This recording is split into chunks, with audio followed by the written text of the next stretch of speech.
Welcome to Tangent PropTech, where real estate meets innovation and goes a bit off script. I'm Edward Cohen, PropTech entrepreneur and your host, alongside my co-hosts and PropTech venture capitalists Jeffrey Berman and Zach Ahrens. On this show, we bring on a guest who's shaping the future of real estate. We dive into housing innovation, climate tech, the future of work, and everything transforming our buildings and cities. And of course, we go on some tangents. If you work in real estate, PropTech, development, or if you're just obsessed with making buildings and cities better, this show is for you. Because sometimes the best real estate ideas start with a tangent. Hi, I'm Edward Cohen. Welcome to Tangent. Today on Tangent, we have Aaron Tartakovsky, co-founder and CEO at Epic Cleantec, enabling buildings to recycle up to 95% of their water. Hi, Aaron. Where does this podcast find you? I am in the San Francisco Bay Area. So normally in San Francisco. Today, I'm calling you from sunny Sonoma, California. Beautiful. The Bay Area is also known as the Mecca of AI. By the way, as we're about to discuss, I'm actually writing an article about this. It's not just AI. There's actually a bit of a water technology revolution happening in San Francisco. And so I think if this podcast is successful, we will elevate that designation for San Francisco. So you're telling me San Francisco going back to its roots. You know, it was That's important right. originally because of its access to water, among other things. So can't wait to read that. That's right. Water, gold, and now Waymo driverless cars. Amazing. The trifecta of innovation. Aaron, you are not only leading the way in sustainable on-site water recycling solutions for the built environment, you're also a World Economic Forum top innovator. But you didn't start here. You mentioned how your co-founder once got fined for not cleaning up after his dog. And now you're powering advanced water reuse systems in buildings like Salesforce Tower. Walk us through your journey and how that evolved into Epic Cleantec today. Yeah, my background on paper doesn't make a lot of sense. If you look at my journey, I'm kind of one of those classic kids who didn't really know what he wanted to do. My father is a Soviet-trained rocket engineer, and I think somehow my mother kind of canceled out all the math and science genes from being passed on to me. So I was horrible in math and science.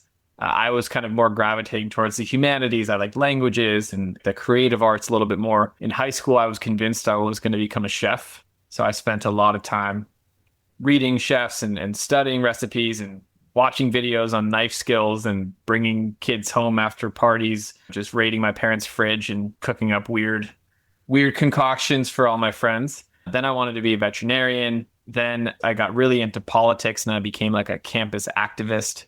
Then I went and lived in Israel and became a nightlife promoter. So I did a quick stint in nightlife, which actually has continued to be a big part of kind of everything that I do in life, which we can talk more about. And then I thought I was going to go to law school. So both of my brothers went to law school. One still practices law. One is now a real estate developer. And I just didn't know what I wanted to do. So I said, you know what? People in business, people in law, people in politics study law. So we'll all do the same. And then both of my lawyer brothers talked me out of going into law. I forgot to mention that I briefly thought about becoming a rabbi, and then my rabbi talked me out of becoming a rabbi. So fast forward to speed up a long story. Epic Cleantec, which is obviously a water technology company, was originally formed when that Soviet rocket engineer father that I mentioned, Igor, met some Israeli entrepreneurs who had basically designed a cool new technology to clean up after dogs, as you mentioned. And my father is a building engineer, so he designs complex HVAC systems, and his firm does plumbing systems as well. And he basically said, I wonder if I can take what these Israeli entrepreneurs are doing for dog waste and scale it up into a building scale application to deal with all of the stuff that comes down our pipes from toilets and food waste and everything else. So I was brought in basically to be the middleman between my father's US-based engineering company and this Israeli-based scientific company. And man, that was almost 11 years ago. So I think all four of us come from outside of the water technology sector. We didn't know what we were doing and we were super naive. But Fast forward to today, we're fastest growing company doing on-site water reuse systems in the built environment. We're working with some of the largest real estate developers and architects and engineers and contractors with projects in 8 cities across 5 states. So I think if anything, my story is testament to sometimes you need that kind of out of the box generalist approach to be able to come in and do things a little bit different in an industry. But hopefully that gives a little bit of a sense of my very topsy-turvy Genesis story. Where to even begin with that, but fascinating background. And I couldn't agree more in the sense that you don't come with biases, with vices, or with squared box approach on how things have traditionally been done in such a antiquated industry or sector of our infrastructure. Fascinating. Definitely inspiring for people that are in industries to come and innovate within them if there's a problem that really bothers them or they're really passionate to solving. Let's talk about Epic Cleantec. So what exactly does your system do for buildings? How do you turn wastewater into clean, usable water? And what's the value proposition for real estate owners and operators? Look, starting from the problem statement, what we found is that buildings use a huge amount of water. And we use water for everything from flushing our toilets to showering and laundry and cooling towers and irrigation. So there's a lot of different functions, obviously, that we use water for. Globally, buildings use 15% of all the available fresh water on this planet. Wow. I mean, that's a huge number, and almost no buildings reuse that water. And so that was kind of the problem statement that we as a company set out to understand. And when I say understand, I mean, again, we all came from outside of the sector. My father was an MEP engineer, but he designed plumbing systems. And he designed plumbing systems the same way they've been designed for 250 years, which is we bring water in, we use that water, and then we send it back out into the sewer systems. So what we at Epic Cleantec are doing is we are capturing that wastewater within the building. So that's wastewater is water from toilets and showers and sinks and laundry and every single fixture. Rather than sending it into the sewer, we are capturing it, treating it on site using these advanced treatment technologies where we're basically taking what is, quote, dirty water, turning it into effectively bottled water quality. And then we reuse that in the building for flushing toilets, for irrigation, for cooling, non-drinking uses. So the water scientifically is clean enough to drink. By regulation, we're only using it for non-drinking purposes. And why do people do this? It's because it saves them money.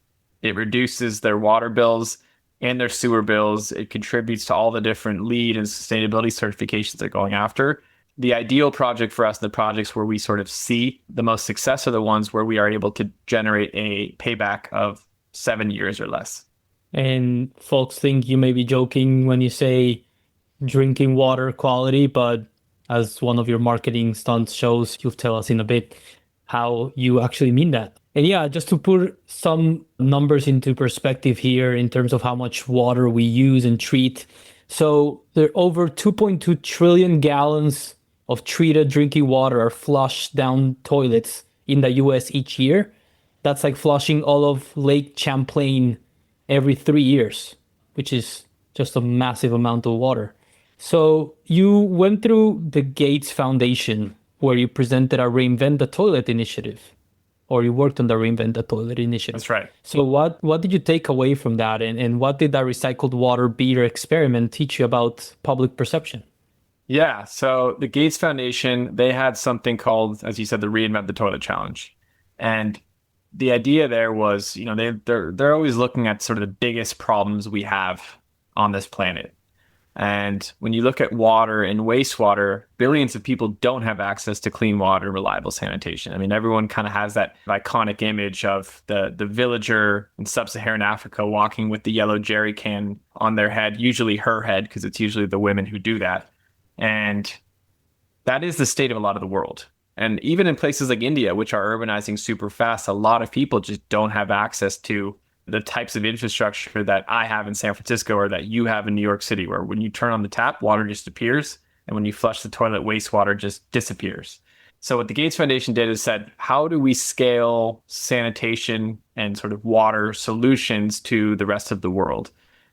And you can't necessarily just do centralized infrastructure. I mean, all of these pipes and facilities that we have in any major city were developed over decades or even 100 years. I mean, there are pipes under our streets that are like 250 years old. Some of these things are like back from, revolutionary era. Wow. So how do we create these non-centralized solutions for the developing world? And the idea was, if you look at telecom, where we went from a system of poles and wires to eventually decentralized, where we have cell phones, and we could then take cell phone technology to the developing world and let them skip over that pole and wire phase. Can we do that for water and wastewater? And probably a better analogy is energy, where we went from just a sole reliance on big centralized energy infrastructure to smaller distributed, whether that's rooftop solar or wind or hydro. So a move away from just centralized to centralized and decentralized. So that is what the Gates Foundation was intended to do. My co-founders essentially designed a high-tech toilet solution. And the story that you were referencing and that I mentioned about the dog is that one of my co-founders did in fact receive a fine on the streets of Tel Aviv after he failed to pick up after his little pug dog named Polly. And a police officer happened to be driving by, sees this and writes him a fine. And him, being the fiery tempered Israeli entrepreneur that he is, rather than just paying the fine and moving on with his life, decided that he was going to create a 21st century solution to clean up after dog waste. It's not necessarily the most pressing global challenge, but a challenge nonetheless. That little device that they were toying around with got the attention of the internet. It then got the attention of the Gates Foundation. They then started designing sort of a high-tech toilet solution based off of that original sort of dog device. They were then presenting at a conference in California, where in the audience that day was my father, Igor, who basically said, I wonder if I can take what they're doing for a toilet and scale it up into a building. So now I've just given you an even longer answer on the Epic Genesis story. Bill Gates made headlines because he went on Jimmy Fallon and he drank jars and made Jimmy Fallon drink jars of, quote, treated toilet water. And he was trying to make a point, which is that with technology, we can take any source water, whether it's coming from a toilet, a shower, a sink, and we can turn it into pristine drinking water because we have the technology to do this. I mean, as my father will tell you, having worked in the space program, what do you think the astronauts are drinking in space? So the technology is not necessarily the problem. It's getting people to accept something because we've conditioned society to think that wastewater is waste. We put waste in the name. We think toilets are yucky. It goes into the sewers. We never touch it again. So all of a sudden, when we come and say, actually, we're going to take that, treat it, and recycle it in your building, there is understandably some questions.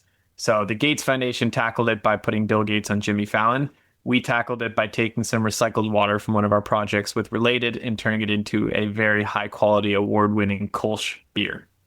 Fascinating. If I get this correctly, that recycled water beer campaign garnered over 3 billion media impressions, which is more media exposure than the 2025 NBA Finals and the Oscars combined. So cheers and salute. Yes, not in a single night. So that was a campaign over a while, but there was a single reporter, a food and drink reporter from the San Francisco Gate newspaper who came and visited our Epic Cleantec headquarters right when we unveiled the beer. And it's like still one of those like funny pinch me moments that I never thought I'm taking recycled shower water, putting it into a beer, and all of a sudden sophisticated food and beverage reporters are coming to meet with us. But that article set off one of the wildest periods of growth in our company where, I mean, we were getting calls every single day from around the world. There was an average of 7 articles a week on Epic every week for like 6 months. The beer actually was named one of Time Magazine's best inventions of the year. So this was honestly like a practical joke that went too far, a little too far. Well, I don't know. I mean, it was kind of like an amazing tool for us. Or not far enough. Exactly. Yeah. So we actually have some cool things in development to keep the party going on the beer front. But it was a lot of fun. We actually made a whiskey earlier this year that we unveiled at South by Southwest. So we actually took shower water and created a high quality whiskey as well. That's so cool. The internet does love a good toilet tech story, and you guys keep producing them. So that's awesome. So let's hone in on the water infrastructure gap and what's really broken about the way we manage water today. You mentioned how the system that we have in many places have been around for decades, if not hundreds of years. And more importantly, why should the real estate industry care? It's a great question. And it's a question we get a lot. Water and wastewater are kind of these invisible utilities. They certainly don't get anywhere near the same amount of attention as energy or decarbonization. And I mean, it makes sense because energy and energy use hits people's wallets in a much more direct way than water does. Water is super cheap and it's artificially cheap and it's subsidized in this country. And so it doesn't actually hurt the bottom line as much as, if you're just running every single appliance and not turning off lights and not giving any attention to decarb. But in this country, we have water and wastewater infrastructure that was installed anywhere from 30 to 100 years ago. And what that means is we have pipes running under our streets that should have been retired a long time ago. I mean, you talked about the amount of water that we flush down our toilets. An even more staggering statistic is the amount of water we lose just in broken pipes every single year. I mean, there are some places where 50% of all the fresh drinking water running through our pipes is lost just because these pipes are cracked and we have no way of knowing the quality of this underground infrastructure. So why does this affect buildings? Because every single utility has to provide water and sanitation to their communities. If they need to start ripping out pipes and upgrading facilities and improving their overall infrastructure, they need to pay for that. How do utilities pay for things? They increase rates. So they are increasing water and sewer bills. In 15 of our major urban metro markets in this country, water and sewer rates are going up 5 to 15% a year. So if you're a large building, your water and sewer bills are going to continue to climb no matter what, because people need water and wastewater. So on-site water recycling is essentially a way to hedge against those ever increasing water and sewer rates. And again, I mean, it's a pretty attractive proposition that you're recycling this water on site, and that means you're pulling in less water from the city. So if you pull in less water, I mean, that water is metered. So you can show them, hey, look, I'm pulling in 50% less water from you, New York City. I'm putting in 50% less wastewater into your sewers. So we actually can generate reductions both on the water bill as well as on the wastewater or the sewer bill. So we learned very quickly on that if we were a business that was just based on altruism and people working with us out of the goodness of their heart and because it was good for the planet, that's not a business. The only reason why people choose to work with us is because it saves them money or because they're trying to reach their sustainability certifications, or in some cases, they can't build a project unless they work with us. We have projects, for example, where they want to build in Phoenix, Arizona, and they can't build unless they demonstrate to the local utility that we have a plan to not put too much strain on your already strained water supplies. Or in Hawaii, or even in Connecticut, we have projects that can't build because there is not wastewater pipes that can accommodate the additional volume that this building or this project will contribute. So whether it's too little water or not enough wastewater capacity or LEED certifications or just wanting to reduce water and sewer bills, there's a lot of different reasons why people choose to work with us. Yeah, it seems like for the general public and even for real estate folks, water seems like one of those things that we quote unquote solved already. It's solved, like the way we do it, it's not broken, why fix it? There's more pressing issues nowadays, but like you said, this impacts every single project, every single person living in those buildings. And it's something that, especially when you have a new development, if you can get ahead of these imminently increasing costs, then it seems like a good fit. So let's zoom in on who's installing the systems and why. I mean, you're working with developers like Related and Boston Properties. So what's driving the adoption? As you said, there's cost savings. There's also the establishing themselves as thought leaders in sustainability, but it comes down to the unit economics here. So walk us through, who's installing the systems and how they're working with. Yeah. On one point you mentioned before, you said if it's not broken, don't fix it. I would contend it's totally broken. We need to spend as a country $1 trillion over the next 25 years just to maintain our current water and wastewater infrastructure. So if people think that those costs are not going to hit them, it will. And as we all know, especially in the current administration, we are not going to see $1 trillion going to water and wastewater infrastructure. Even in the previous administration, with all the funding going to climate action and decarbonization and everything else, of that $2+ trillion, only $55 billion went to the water and wastewater industry. So it's definitely a broken system, and it's only going to get worse because I think everyone in real estate understands. I mean, pipes and parts and steel, and it's only meant to last for a certain amount of time. Buildings are only meant to last for 50 years, maybe more, or 100 years. A lot of our pipes are over 100 years old, and they weren't built with the kind of modern technology. So from my perspective, it's definitely broken, and I think there's a lot we have to do. Now, to the unit economics piece, I mean, look, I think San Francisco, where a lot of our current work is unique. San Francisco is the first city in the United States to actually require that all new large buildings have on-site water recycling.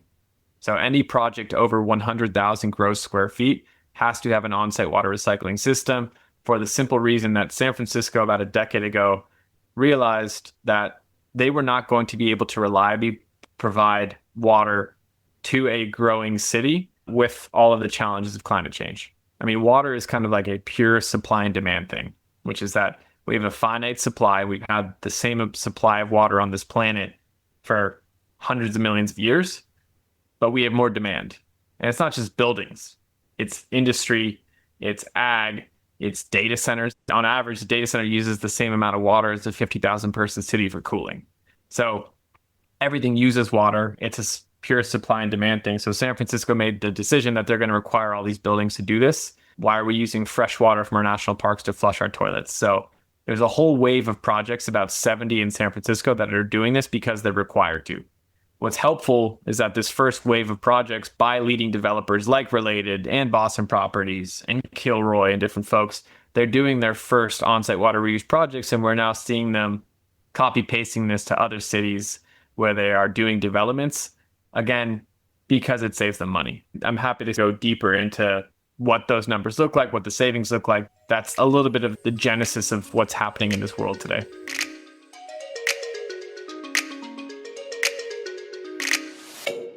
The future of real estate is here. And by here, I mean at Blueprint in Las Vegas this September.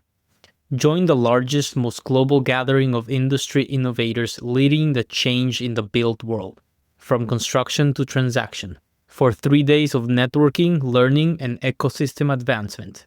With trillions of dollars of assets and the best global innovators under one roof, the future of the built world happens here at Blueprint. Blueprint 2025 takes place at the Venetian Las Vegas from September 16th to the 18th. Tangent listeners save $300 on your all-access pass by visiting blueprintvegas.com/tangent. That's blueprintvegas.com/tangent for a $300 discount for your Blueprint all-access pass. See y'all there.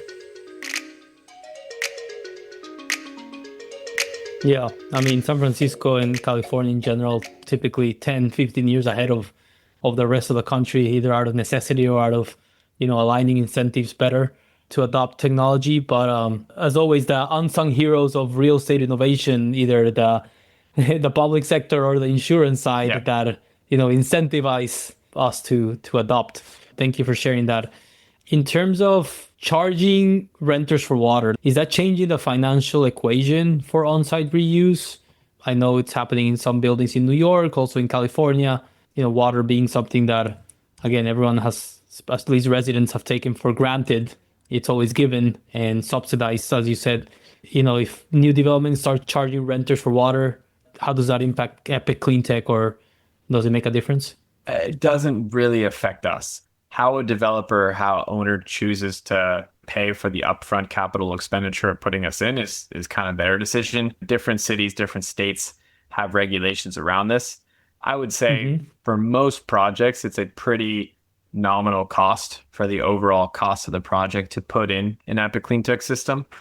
Obviously, in places like California, we have requirements about sub-metering multifamily. And so you can actually see who is using less, who is using more.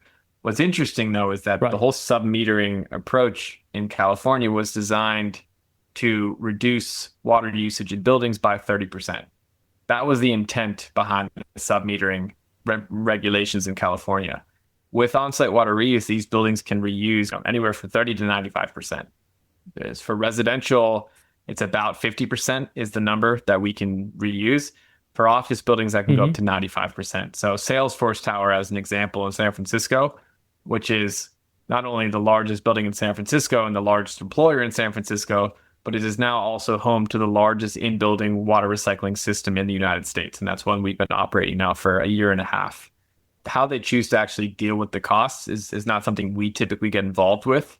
But what I can say is, in buildings that we're in, for example, we're in a project with Related, a 40-story, 550 apartment project in San Francisco.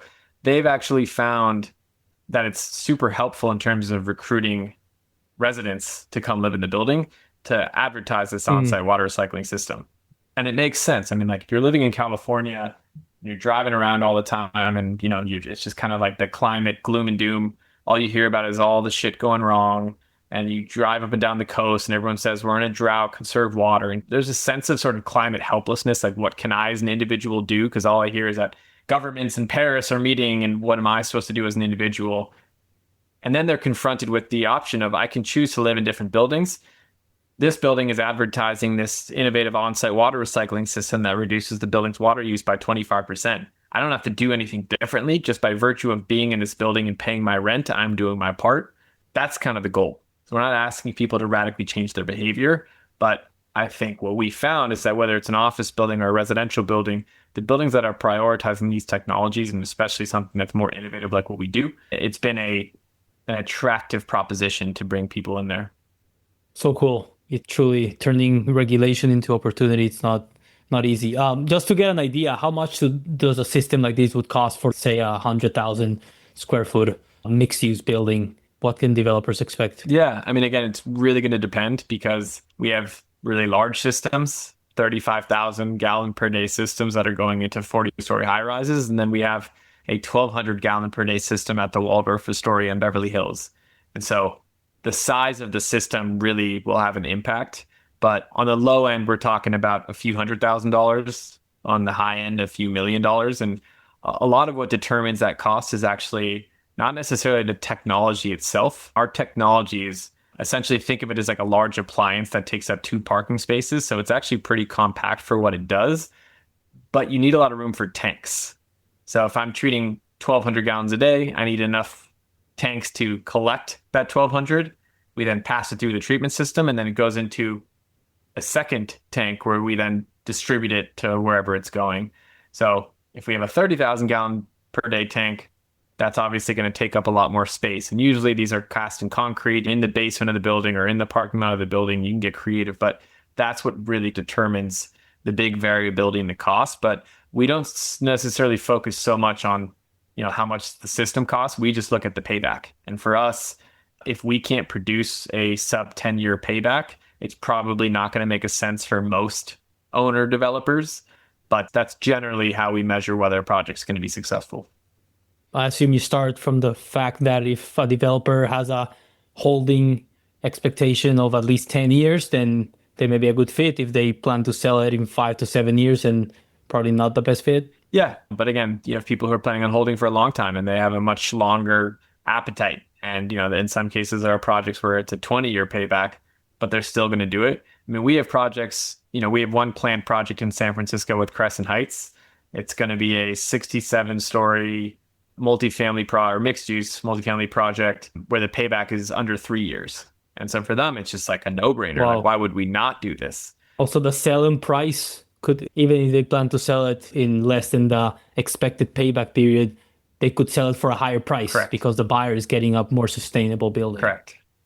Yes. You put Epic Cleantec into your building and it immediately becomes more valuable.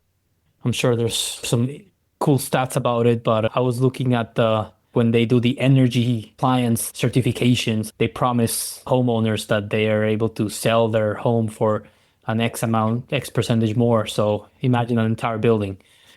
So just talk about, turning regulation into opportunity. Like, what does it take to scale a highly regulated infrastructure heavy business like Epic? I remember reading the book, The Fixer by Bradley Tusk, who was he was a campaign manager for Mike Bloomberg and someone in Chicago, I can't remember, Illinois.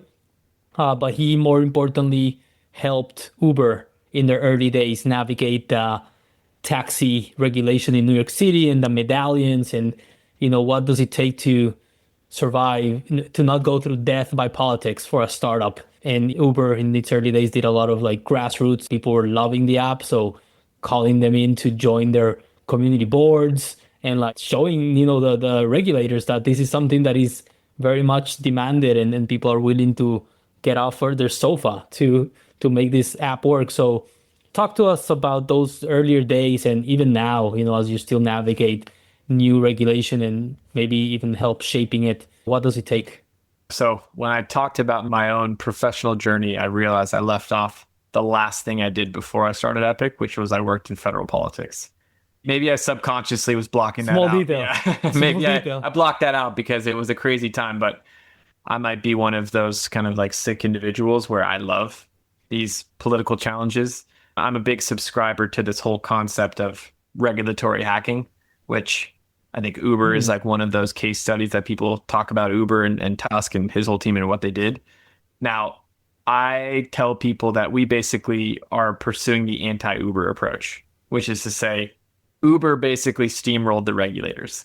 And as you said, they built up this groundswell of support, people who just loved Uber, and they, sophisticated campaigns and email campaigns where when any time a city council tried to shut them down, they would just flood their inboxes with people saying, we want this, get out of the way. So that's what Uber did. The difference for us is that a building will not get a final permit unless they have sign off from all the city agencies. If we don't have the okay from the Department of Public Health and the Water Wastewater Utility and the Department of Building Inspection, they're not going to get that permit. That building doesn't open. So we've taken a very different approach, but we've taken a very politically sort of centered approach, which is that, as I said, we need the buy-in from all these different agencies. We helped develop this playbook in San Francisco, which brings together, as I said, public health, buildings folks, and the water wastewater utility. And they all agreed upon essentially a 10-step checklist on how to design, deploy, and then operate on-site water reuse systems safely. That playbook, developed essentially over 10 years in San Francisco, is now being copy-pasted to more cities and more states throughout the country. In fact, more countries around the world. I mean, last year alone, we hosted 100 delegations at Epic Cleantec and at some of our sites, not just throughout California and the United States, but from Vietnam, from South Korea, from Germany. We just hosted a delegation from Saudi Arabia. So we understand just how important it is to work with regulators. And in some cases, we're seeing a lot of success. Like in Hawaii, for example, we've been meeting with the regulators there for years who wanted to basically study our approach and see how it's applicable to Hawaii. We're now doing the first 2 on-site gray water reuse systems in Hawaii in downtown Honolulu. We're also now working in Miami, where this is not allowed. This has never been done. And, we're on track to do the first in-building black water reuse system in a planned 40-story high-rise there. I will say it is a long journey. I think if we went city by city, it's too difficult. We're part of different working groups, commissions. There are currently 15 states in the District of Columbia that are part of this national working group that are studying how to safely roll out on-site water reuse, because the states understand if every single state has their own interpretation around what safe in-building water recycling looks like, it'll never work, because no technology company can cater their solution to the specifics of every single geography, every city, every county, every town. So what we're doing is basically creating a uniform approach. And that's been our model. And honestly, if you had asked me 10 years ago, are you willing to take this on if it's going to take you 12 years to get this type of adoption? I probably would have said no. I mean, that's crazy. But I think that's kind of the naivete of being a founder, is you never know what the journey is going to be. Even though it's taken us a while to get to this point, I mean, it's kind of fun. We're literally helping to re-engineer centuries old city approaches and regulations and doing something radically different. And I spend a lot of time studying other industries and how they came into being. And, air conditioning is a really good example. Now air conditioning is everywhere, but go back to the 50s, it was nowhere. Air conditioning units, the early ones, were huge. They were $1 million. They were massive. And then there was one community. It was an experiment called the Austin Air Conditioner Village, which I encourage everyone to look up because it's kind of a wild story that no one knows about. But basically, the National Home Builders of America and some university folks and some technology providers all came together and said, well, let's test out air conditioning. So they found this one community in Austin. They outfitted a bunch of homes with air conditioners, and it was basically like a living pilot experiment. And it got a lot of attention. It got a lot of press. Fast forward from then, I think it was 1954. Today, 90% of American homes have air conditioners. And I think we've seen that with air conditioning. We've seen that with electricity. And I think, candidly, water reuse. And by the way, every single one of those was initially super, super opposed. People thought air conditioning was going to make you sick if you were going from hot to cold. They thought it would make you sickly and weak. people who were against electricity and, lighting in the home because they thought it would blind you or they thought it would do all sorts of different bad stuff. Every single new innovation in the built environment is initially opposed because the status quo and sort of inertia is easier to do that way. But you need the first adopters, the first wave of projects to show, hey, not only is this not dangerous or bad, but it actually makes our life better and it saves us money. I think that's where we are now. And look, we're seeing that with driverless cars too. I think there's a lot of naysayers out there until people start to experience it. And they're like, oh, wow, this is nice. And less people are dying and there's less accidents. So I take a very long view to what it is that we're doing. But it's exciting because we're at a point now where we're on the global stage. We're traveling around the world. We're teaching other countries how to do this. And even if we're not the company doing this around the world, the fact that we're able to inspire more people to think differently and to challenge how we've designed water and wastewater infrastructure for the last 250 years, I mean, that's what brings the impact side to what we're doing and why, I've spent nearly a third of my life building this company, but had fun the whole time. So inspiring. And yeah, it's really the long game. I mean, one day at a time. I'm sure there's been high highs and low lows in this decade. And so wild how any technology that comes out that challenges the status quo, as you say, they'll have people that are against it. However, call me skeptical that someone in the middle of the summer in Austin did not enjoy a little bit of AC in the 50s. I mean, I want to be there to believe it, but there will be Luddites in every generation. Anyway, AC top 5 inventions of humanity, right, alongside the iPhone, condoms, and I don't know what the other two are, but those are my 3 nominees. Aaron, last but not least, collaboration superpower. If you could choose one person, historic or living, to do a partnership with, who would it be? Oh, man, that's a tough question. I'm going to put Epic aside. I would have loved to be able to have partnered with my grandfather, who I never got to meet. My grandfather was a Holocaust survivor. And in the old country back in Poland, him and his family ran a big leather empire. After the war, after losing his first wife and children and an entire family, he came to this country. After stopping off through Ellis Island and working in a sweatshop in New York, he eventually ended up in a community in southern New Jersey called Vineland, New Jersey, where there was 1,000 Holocaust survivor families who all became chicken farmers. So basically, you had a bunch of people who had survived the horrors of the Holocaust. They came to this country. They ended up in the middle of nowhere, New Jersey, and my grandfather became a chicken farmer. And when all the chicken farmers started being threatened because the big poultry companies were pricing out the little guys, my grandpa and my grandma pivoted and they said, rather than just raising and selling chickens, why don't we start making barbecue chicken? So all of a sudden, Joe's Poultry Farm, my grandpa's name was Yossel. He became Joe in this country, and he started making barbecue chicken and potato salad. Fast forward, that grew into a chain of restaurants called Joe's Poultry Farm, which they then sold to a young Italian family that continues it to this day. So I would have loved to have met my grandfather, not only because of all the stories I've heard and what he went through, but he was an entrepreneur in his own right, but he wasn't selling water recycling technology. He was selling award-winning potato salad. I got the goosebumps. We owe so much to our ancestors and our grandparents. That's awesome. Thank you for sharing, Aaron. Last but not least, where can Tangent listeners and developers and owners and operators learn more about Epic Cleantec and connect with you? Google us, Epic Cleantec, Cleantec without an H, so EPIC, clean, TEC. We are on all the social media. We got a website. And if you look us up on YouTube, you can actually find some of the fun stuff we've done with the beer project. And I teased a little bit that there's something coming. So I would say stay tuned, because the beer was so popular that we decided people need more. I think we're going to give them more. So stay tuned in the next few months. Gotta give people what they want. Stay tuned to your local brewery. That's right. Aaron Tartakovsky, co-founder and CEO at Epic Cleantec, enabling buildings to recycle up to 95% of their water. Thank you so much for coming to Tangent today, sharing your epic journey and your company with us. Thank you. Muchas gracias. And thank you for listening to this episode of Tangent PropTech. If you learned something new or enjoyed the conversation, text a friend the link to this episode right now.